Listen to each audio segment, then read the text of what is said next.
Good afternoon. I'm Gary Morrison, and I'm here talking with Mike Molenda this afternoon. Mike, I'm wondering if you could give us an overview of who you are, where you live, and what are you currently doing? I am Michael Molenda, live in Bloomington, Indiana. I'm retired after teaching in the Instructional Systems Technology program at Indiana University from 1972 to 2005. I live in Bloomington with my wife, Janet, who is a practicing attorney, and I do keep a bit active in the field, mainly writing things for publication that are of interest to me. Okay. What was your primary focus of your work? I didn't have one. Okay. I was always a generalist. My first position required me to be a one-man educational media department. I actually developed courses in educational television, audiovisual administration, media utilization, programmed instruction. You know, I developed the whole curriculum, taught the whole curriculum, and got used to it and stayed interested in all of those topics. So over the years, I always stayed involved in the full range of literature in the field. Is there any one that really piqued your interest if you were given a full slate of courses to teach, which one would maybe appear at the top of your list? Instructional development. That really, it's so central to the field. I mean, everything else revolves around it. And so I think it's important to get that right, to have a healthy perspective on it, have a big toolkit on instructional development. So I probably devoted more time and energy to teaching and keeping up with research in that area than any other area, especially if you include the design stage of instructional development, which includes all of those decisions about choosing pedagogical methods, choosing media. If you add that into the mix, that incorporates probably 85% of the literature in our field. So in that sense, I can say I focused on instructional development and still stayed interested in everything. Okay. Since there's no undergraduate program, so to speak, in our field, there comes a point when we're finishing up our undergrad degree or maybe the master's degree, we get this aha point and we discover our field, what are called audiovisual communications, educational media, instructional systems technology. What was your aha moment? It was a moment. I was an undergraduate student in my senior year at Marquette University in radio and television, and I walked past the bulletin board and I saw a flyer that said NDEA Fellowships in Educational Media at Syracuse University. Syracuse had recently won the national championship in football, so I knew that was a good school. And educational media sounded like it might be related to radio and television. I didn't really know, but it was better than looking for a job. And at that time, it was the most lucrative fellowship possible.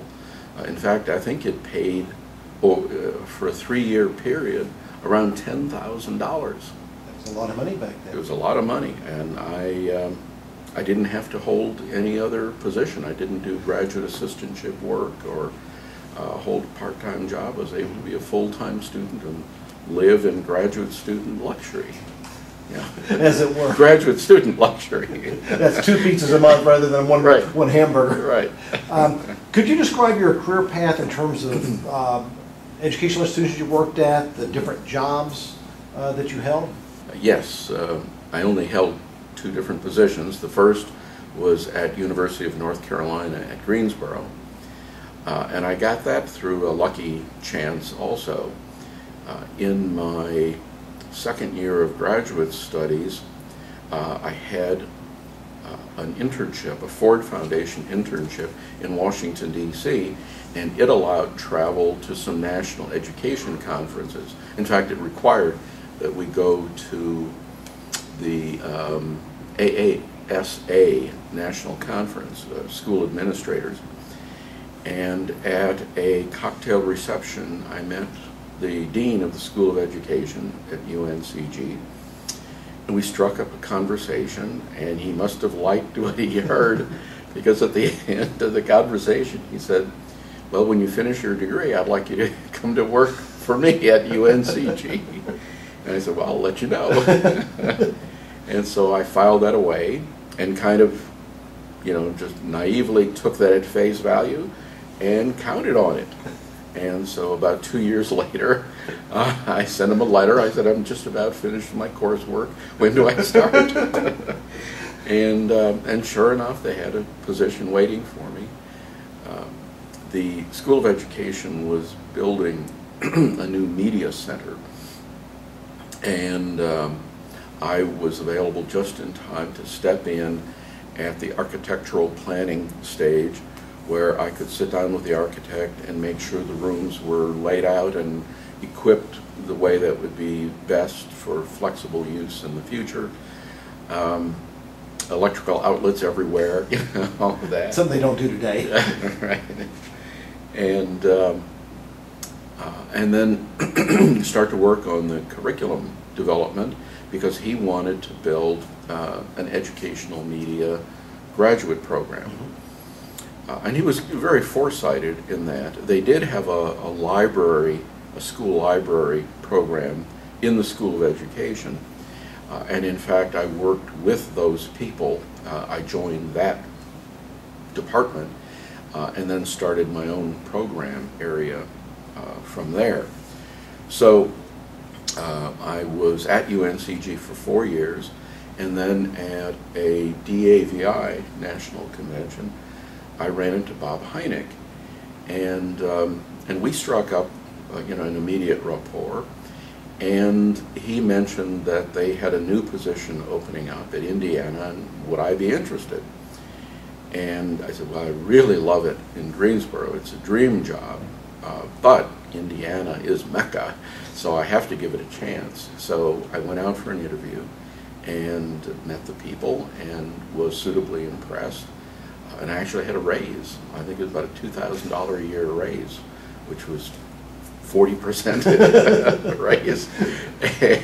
And so I took the position, and it was a dual appointment. Half-time teaching in instructional systems technology. It already was IST at that time.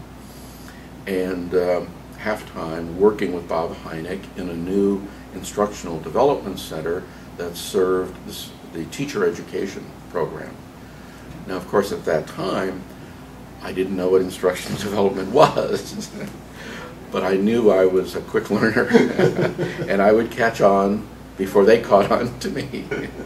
And so, actually, I give a lot of credit to a graduate student who you know, who you knew for sure, Amos Patterson. He was the head of the Audiovisual Subcenter in the School of Education. And even though I was a professor and he was a graduate student, I was learning from Amos because he had been in this business, in the instructional development business longer than I was. And he was a heck of a good administrator and a leader. I really learned a lot from him about how to work with people and how to organize an enterprise. So I was lucky in that sense that I had good mentoring there in that part of the job, and as it turned out, I never left. Okay. What was it like? I mean, you said, you know, Indiana was the Mecca, and you're walking in with some real giants of the field that published, established, well, coming, because I think you arrived as assistant professor. So Yeah. what was it like for a young assistant professor coming in with folks like this? Well, it was ideal for me, because even though I had been a big fish in a small pond, I was the educational media guy at UNCG, and everyone deferred to my wisdom, even though I was learning on the job there too.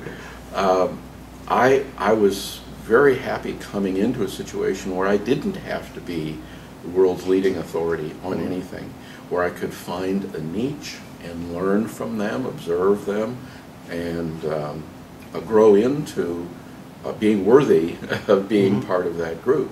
So for me, it was very comfortable.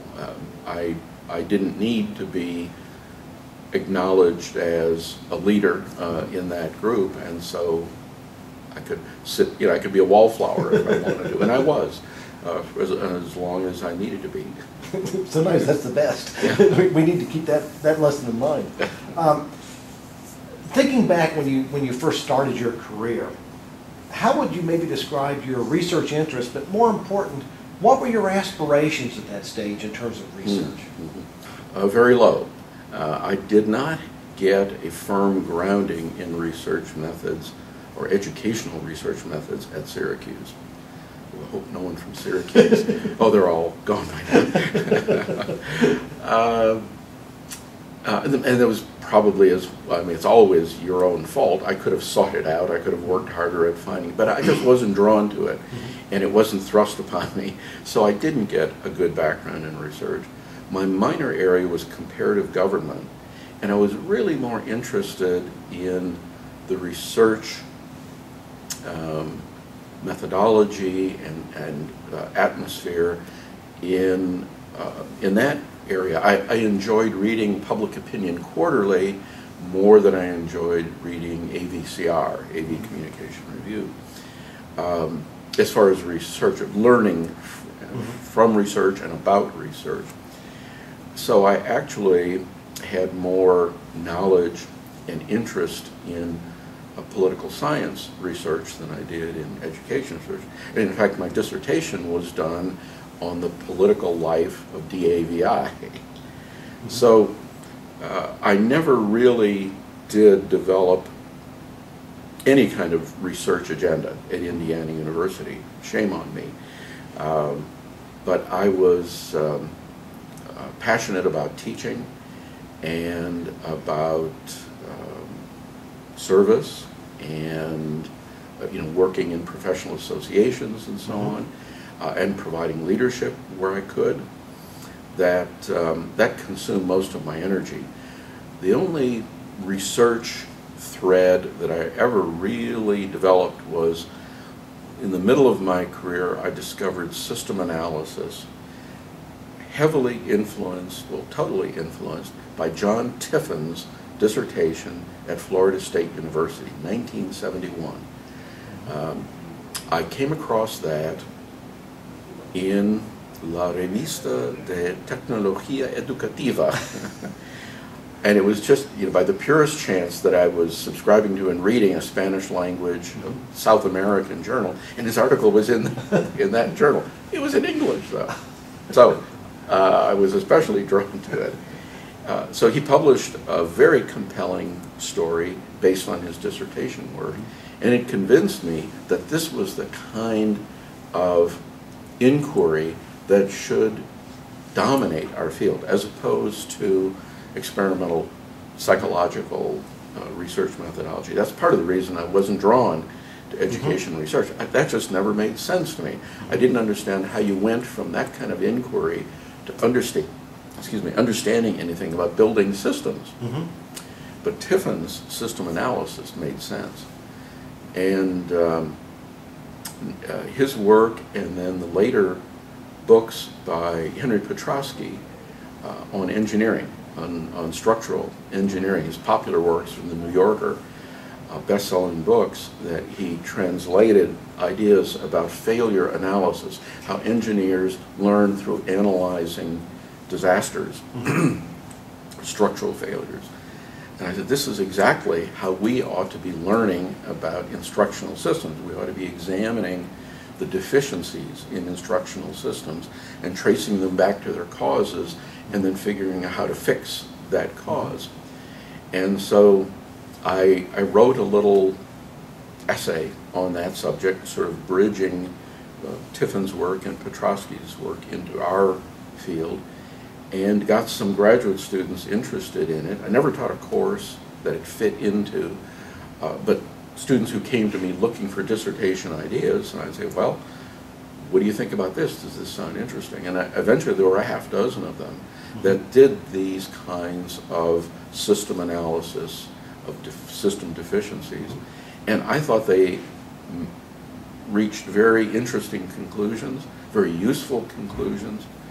I used the methodology myself in a consulting job that I did in Egypt, and went to the Minister of Higher Education and explained my findings, and he really encouraged me. I mean, he was very taken with this way of getting at an understanding of the problem, and it gave me confidence to give it to students, and then my support of them gave them the confidence to try something that, other than Tiffin, no one had ever done in our field. And so one of my projects, after I finish 4 other retirement projects, one of them is to go back and do kind of a meta-analysis of those dissertations and put them together into a larger study, and try again to convince the field that this is a methodology people ought to be using. 2 of your articles came, I think, after you retired. I think there were chapters in one of the yearbooks, but the one on the Addie Model and the other one on the name of the how much you learn, the what you see, and the media one. How did those come about? And the reason, I mean, the research you did on it was different than most research we do in our field. I'm wondering if you could tell us a little bit about those 2 articles. First, the Addie, In Search of the Elusive Addie Model. Yes. I remember we talked briefly about it when you guys started on it. Okay, it always irked me that people referred to an Addie model, and they would argue about what the Addie model said. And I knew very well there was no such thing as an Addie model. There was this abbreviation, ADDIE, but it wasn't based on, you know, a book or a monograph or an essay. There was no text that went with this visual, and yet people acted like there was, and they argued about what was the correct interpretation. So I was actually asked to do an entry on Addie Model for an encyclopedia of educational technology that was being done at that time, and I readily accepted because I knew it would give me a chance to pursue this. And so my methodology was simply to get on the phone and call everyone I knew who was around in the 70s and 80s and who would have been in a position to know when they first heard the term Addie and where they first heard it, and who they heard it from. And as I reported in the article, the most consistent finding was when I asked them who invented it, they said, "Didn't you invent it?" No. I had nothing to do with it. I know that for sure. I think I was able to find one of the earliest physical manifestations of the Addie model in an ASTD publication from 1981.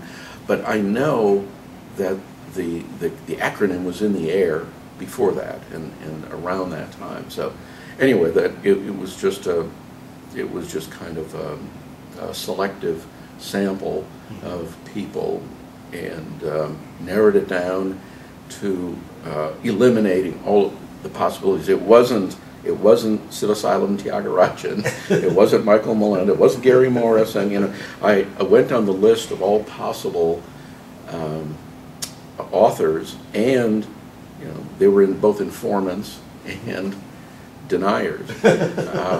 And so they didn't do it, and they didn't know who did it. So that's what I was able to report with great authority, that there was no original author, or there was no original model. And then about the same time you did the other one, the media effects question, the one about, you remember how much you hear, how much you see, how much you read. Oh my gosh. I kept I still haven't finished that project.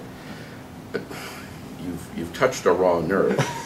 I promised Larry Lipsitz to do a special issue of educational technology on that subject. And the subject you're talking about is the misinterpretation of Dale's cone. Edgar Dale, of course, had the famous 1946 visual schema of a cone that classified different media formats. And later, a fellow who we now have been able to identify, a Lieutenant Colonel Phillips in the Army. Now, I haven't refreshed my memory on this recently, but I have written up an article, a short article on this. He developed that little what can we call a schema that we remember 10% of what we read, 20% of what we hear, 30% of the 90% of what we practice. And then someone along the way had superimposed that formula on top of Dale's cone and said, Dale said that we remember, you know, the things at the bottom of the cone, but not the things at the top of the cone. You were only 10% of the verbal information. I mean, which is, I can see why someone would make that interpretation or make that superimposition. There's a certain amount of rough, approximate value to it. But it's, the Phillips formula was strictly anecdotal, was not based on any research, and it's certainly not true, because you can't generalize about how much people remember of any particular event, you know, auditory or visual or verbal event. You have to understand the context. What were their, you know, what were their objectives? Who was saying it? Who was presenting it, and so on. And so we clearly can't generalize to that extent. It's just absolutely obvious, and any child would know that, and yet hundreds and hundreds of grown adults, mainly professors, have latched onto that. And you can go to the World Wide Web, you can Google Dale's cone, and you'll find, you know, 200,000 entries, and many of them will link into course syllabi in teacher education courses where professors are advocating this and claiming that they actually give references for this. And there are a half dozen vagrant references that have been superimposed on this model. So people obviously have been copying from one another. No one has gone back to a primary source because nobody cites the places where these two models first appeared. And they certainly don't cite them in the context in which they were originally presented. So, you know, I did do a little piece on that, but I promised Larry Lipsitz I would do a much larger, a comprehensive analysis of all of the claims that are made and then refuting them one by one with, you know, a really scholarly list of disproofs. But I haven't done that yet. That's one of the half a dozen projects that's still on my retirement bucket list. It's interesting. I mean, I remember in grad school doing transparencies for Denny Pat, using the Phillips model for him to go off and do his dog and pony show. And, you know, we were sort of taught as gospel at the time. And, you know, another one, I think, which sort of transitioned to our next topic, in the original Honeymoon and Russell book, one of the first editions, if not an early one, you were showing Dale's kind of experience overlaid with Bruner's 3 levels of mental representation, and then told us that Dale's kind of experience was out the door and stuff, and you devastated my life. You know, I'm reading the chapter before the next day I go in to lecture, and I'm thinking, oh boy, I'm going to Dale's kind of experience when we get to this one, and there it is. You shall not do this anymore. You shouldn't have taken that so seriously. You know, it has always struck me to hear back from students or from readers what they got out of something I said or wrote, because it's often not what I meant. And I'm sure this is... I thought you wrote the obituary there in one of those special little blocks. No, I really didn't intend to. I think it was Dale himself, if I recall correctly, who pointed out the correspondence between his cone and Bruner's then new ideas about iconic and whatever kinds of learning. He was the one who was pointing out the similarity, but I don't think either of us was saying that it refuted anything. It was just an interesting parallel thought. So I'm sorry it spoiled your day. Well, that brings up, early in your career you co-authored this book with Bob Hynek and Jim Russell that's still on, I don't know, 9th, 10th, 11th, 12th edition. At least 10th. It's still widely used. In the early editions of the book, you were able to address, you know, a wide variety of media for use in the classroom as well as development. And today it's all the computer. You know, how has media utilization changed over the years? I mean, if you were, I know I don't think you're active with the book, haven't been for a while, but Right.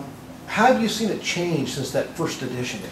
Yeah, one of several reasons that I dropped out of participating in the book was that I wasn't believing in what we had to do to the book, you know, to shift from an audiovisual emphasis to a computer emphasis. I didn't believe in it to the extent that the publisher wanted us to change it, because I had ample reason to believe, survey evidence for example, that teachers were still using, and probably surely today are still using audiovisual media. Now I can't make a big deal about this because I haven't been in schools recently, but I'm willing to wager that if you walked into a random school building, elementary or secondary, you would find numerous overhead projectors still in use, and video projecting, so video viewing setups here and there. Not film strips, probably, although in elementary school they would still be useful. Those sound film strip players that advanced automatically. I think it would still be attractive to kids because it's so different from the digital media that they see. So, you know, in a nutshell, I don't think practice, either in school or college, has changed as much as the textbook illustrates. You know, the textbook wanting to appear cutting edge is all about computers, and I don't think life is all about computers yet. And I hope it never gets to be, because I still use the overhead projector, and it is still the more appropriate mechanism for many purposes, especially when you want to have a lit room and look people in the face. And more reliable than a computer most of the times. Well, it's absolutely reliable. If you have a spare bulb, it's 100% reliable. And simple, you know, you don't need an instruction manual to figure out how to use it. There are very few things that can go wrong.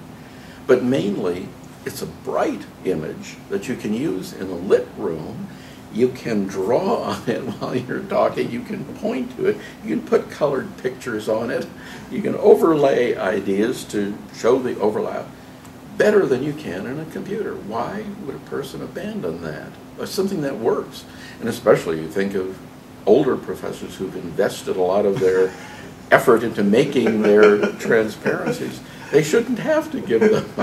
It's hard to translate those to PowerPoint. I've tried. Yeah, thank goodness. Thank goodness. They don't belong there. It's a different medium with a different advantage to it. So, an obvious question.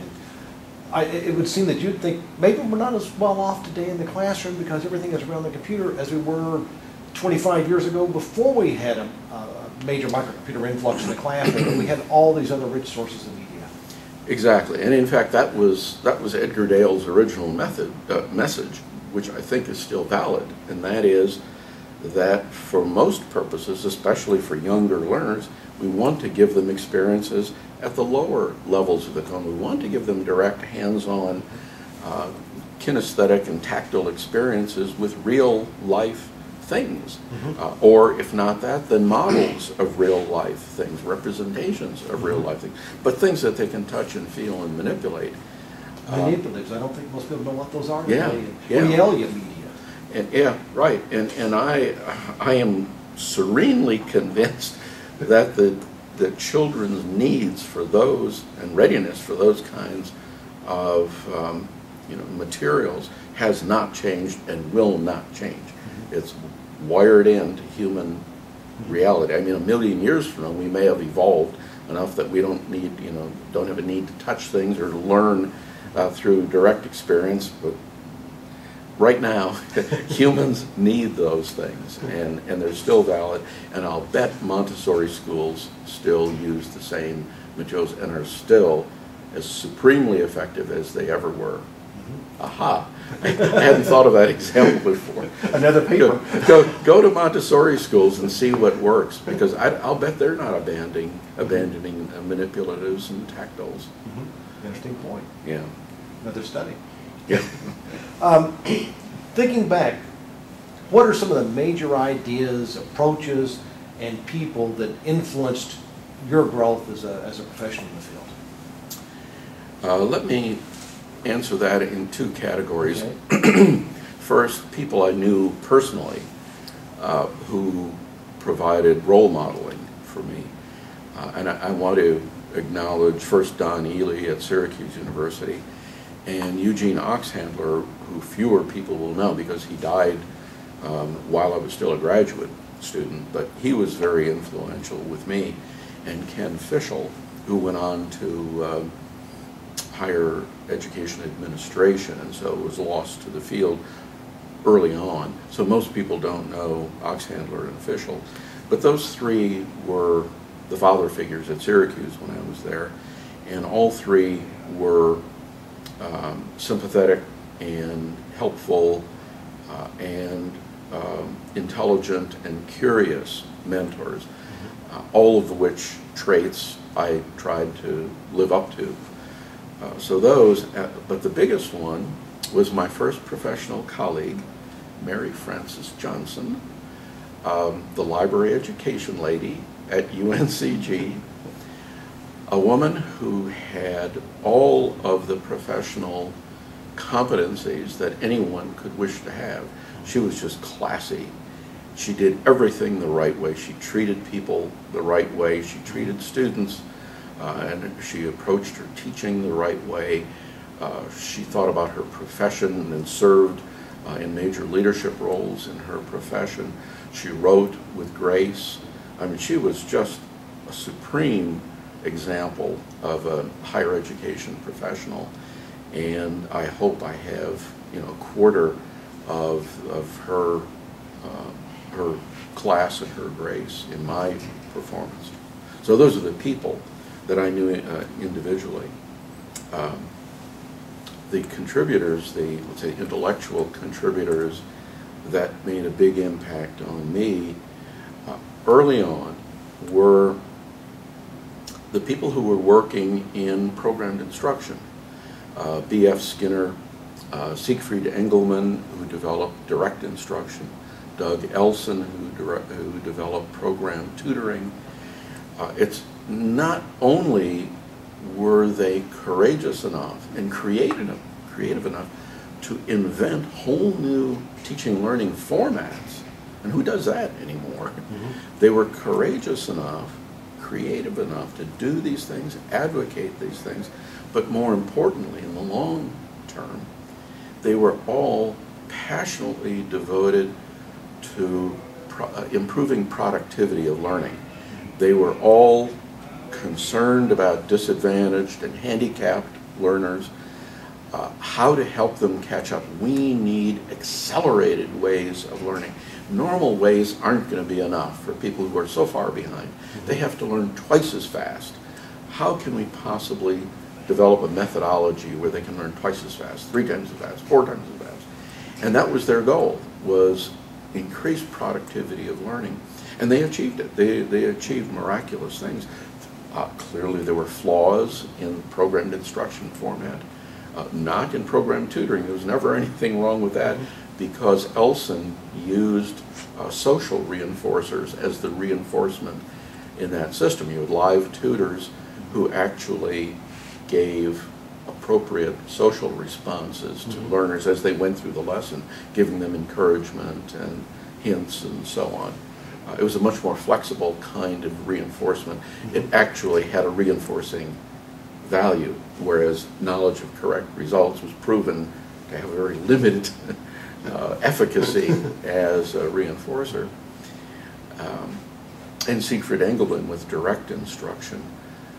I think the principles there, you know, a live teacher adapting to the children in front of him or her, but following a formula in which the students spent most of their time actively engaged. They were talking or shouting or calculating or singing. You know, they were busy all the time exhibiting behaviors that could be encouraged or corrected. And it took great deal of creativity to invent that method and to research it and test it, advocate it, disseminate it, and to remain devoted to that ideal of improving productivity of learning, which I think has been lost over the years. So when I entered the field, this is what we were trying to do. We were trying to work miracles. We were trying to find gimmicks and techniques, new creative ideas that would make a quantum jump in learning, not just piecemeal. Let's do this through a different medium, or can we squeeze this into that box? It was trying to find magic, and they did it. You bring up an interesting historical point about program instruction. Were you involved, and if so, could you describe how you were involved with it? I mean, this sort of gone from it's out there historically, but it's gone other than a name anymore. I never, other than in the most rudimentary way, I never wrote programmed instruction. I did write some highly structured materials that we used, like in the learning lab in the School of Education for operating AV equipment. But I was never really a producer of programmed instruction. And by the time I was examining programmed instruction, I was already seeing its flaws. Oh, okay. I could see, I don't understand why there was a whole industry built around PI of lots of smart people who never stopped to critically evaluate B.F. Skinner's claim, because it was B.F. Skinner who invented the principles of reinforcement, and he was the one who said this is how we should apply it to instruction. So no one thought to criticize it. How could he be wrong? It was B.F. Skinner. He was B.F. Skinner, but he could be wrong about how to apply a principle. He could be absolutely right about what the learning principle was. His descriptive theory might have been perfectly sound, but his prescriptive theory was as fallible as any man on the street who said, well, this is how you should use it, this is how you should use it, this is how you should use it. He came up with an idea that confuted his own claims. He said that no reinforcer is universal, or permanent. They're all dependent on the needs of the organism at the time, and yet his programmed instruction gave learners nothing but knowledge of correct results over and over and over again, whether they needed it or wanted it or not.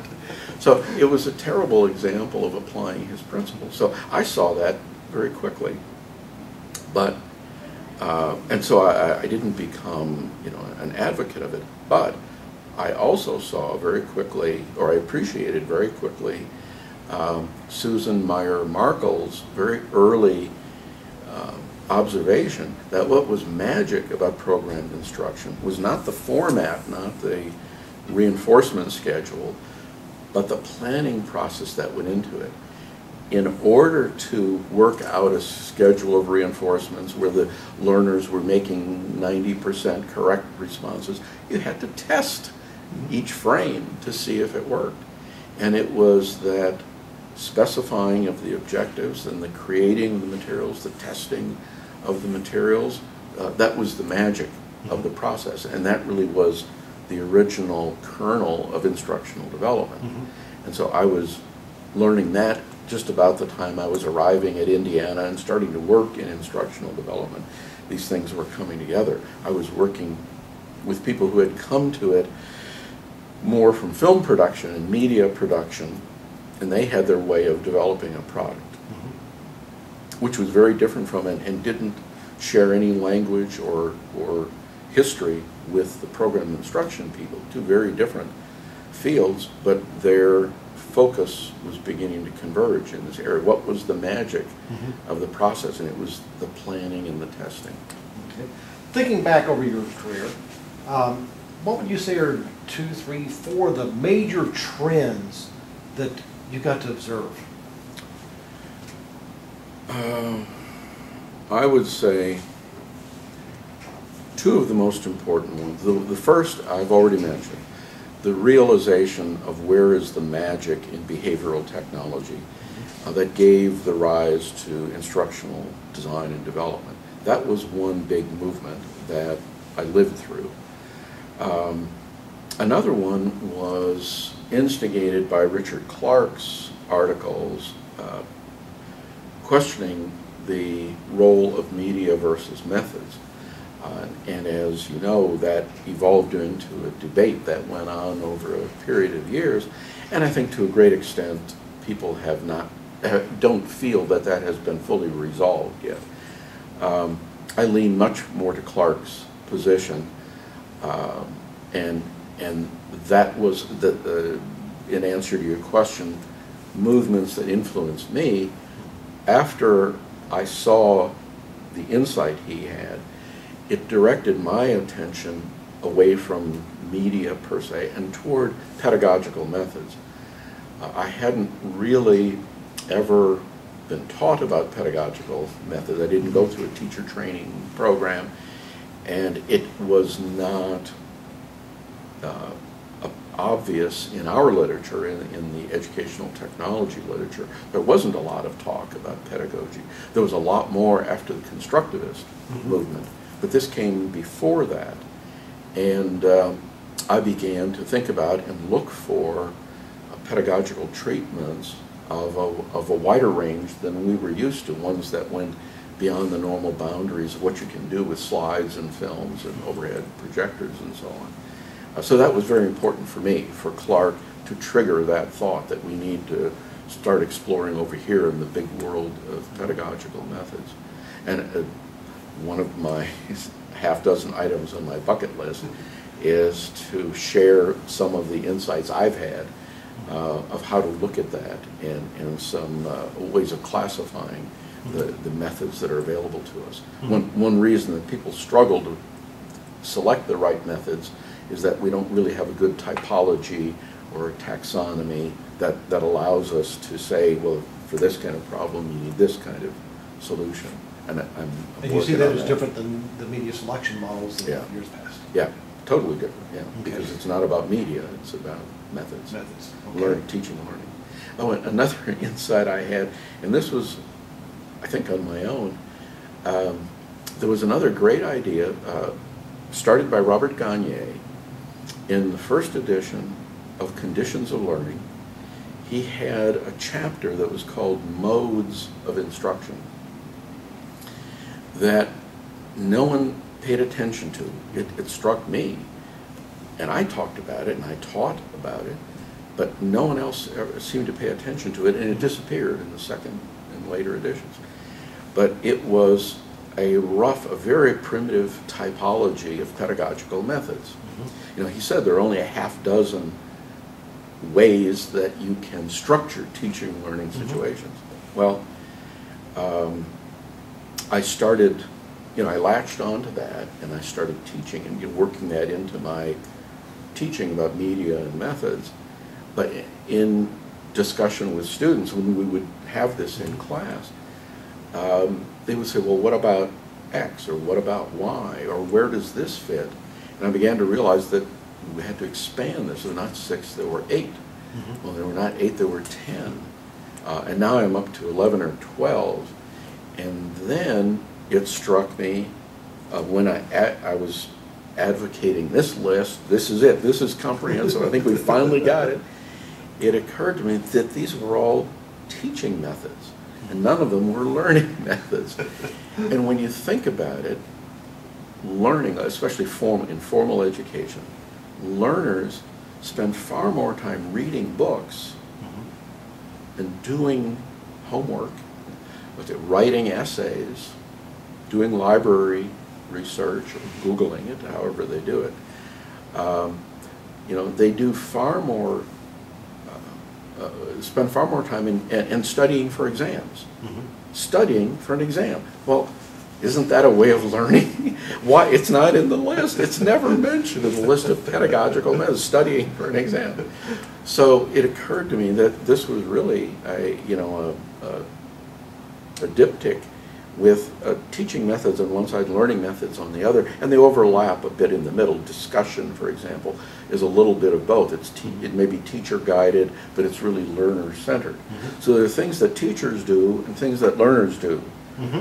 And the ones that learners do are probably more important. They occupy more time and then probably account for more of the learning that gets done than what the teacher does in the classroom. I mean, we all acknowledge, we all say we learn more outside the classroom than, well then, why don't we account for that in our theories and in our typologies? So my typology will include both, because the only way you can use those out of classroom possibilities is if you anticipate them and require them or encourage them. If you can help students to read for understanding better, then you have maximized one of those pedagogical methods in a way that you wouldn't have if you never thought about your role in, entailing responsibility for out of classroom work too. So Robert Gagne triggered it, but it took 30 years of teaching about it and thinking about it before I really figured it out for myself in a way that I'm satisfied with. And still growing. It's still growing, but I'm devoted to the idea of a small double handful. I don't want it to grow beyond that. And I do believe, I think I'm now at the point where I can take 120 different named teaching methods, like Socratic method or debate, or whatever names, coaching, rehearsing, training. You take all of those different terms and you analyze what's actually going on under that label, and there is a place for it in this list of about a dozen configurations. I'm calling them teaching learning configurations, and there are a finite number. And this is the book idea I was telling you about that I'm betraying now. Don't you get out there first and write the book. It's my idea. Your idea. We'll keep that. What do you think was your greatest accomplishment during your career, and why? Or is it yet to come? Well, I hope it's yet to come. I hope it's this book on pedagogical methods. But until and unless I do that, I would say the Instructional Media book, because we really, Hynek, Russell, and I really intended to write a book that would be an exemplary textbook, not just good content, but something that people from all over would look at and say, well, this is the way a textbook should be designed. And I think, well, I'm not the one who should judge it, but we had plenty of reviewers and even more adopters of the book who told us we were on the right track, that we had created something different, qualitatively different from other available textbooks in our field, and I think even in other fields. So I'm very proud of that, and I think that will last a long time, even though I was a participating author only in the first 5 editions, and now they're up to 10. It's always, one of those at least is always going to be on library shelves somewhere. I still think I have like the 4th edition at home. Okay, so most people or most libraries will have at least one of those, and so that's a legacy that I hope will live on. Well, the book revolutionized, I'll call it media utilization and production at the time. There were several others, but I remember reading one of the first reviews when that came out, and the reviewer saying this is revolutionizing the way we'll go about teaching this course. Well, I hope so, and in fact we also put a lot of effort into that.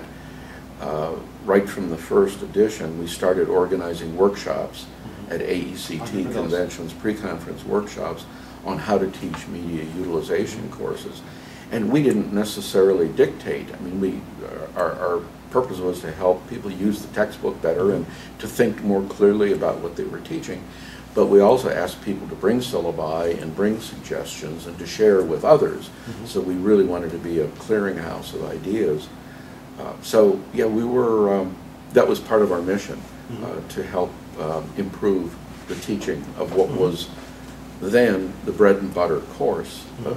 Among all of the hundreds of educational media programs in the country, the one thing they all had in common was they all taught some kind of course on media utilization. And so we thought this was a way to make a difference in a big chunk of what the field was concerned with. Sure.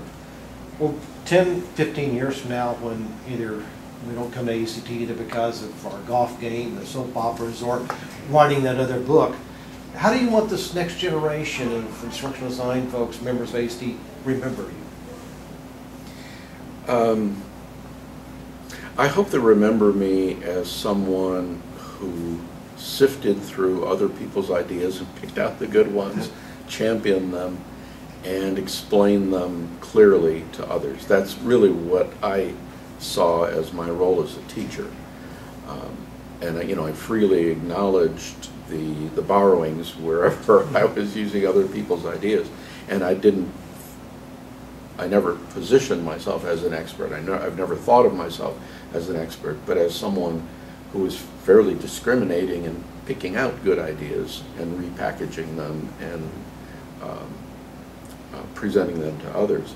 So that, as a teller, a teacher and teller, and I hope I'm remembered as a team player. I've always tried to do whatever I could to help whatever group I was part of succeed. And in fact, that was a very, very powerful lesson that I learned back when I was in that internship program in Washington, D.C., 1965-66.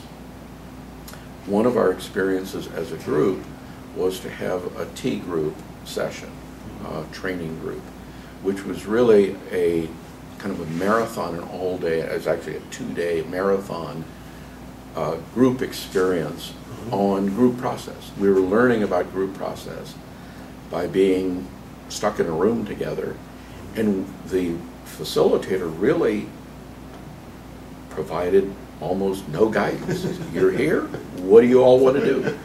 Well, what we wanted to do was struggle for power amongst ourselves. We wanted to debate who was going to be leader of this group and whose ideas were going to dominate.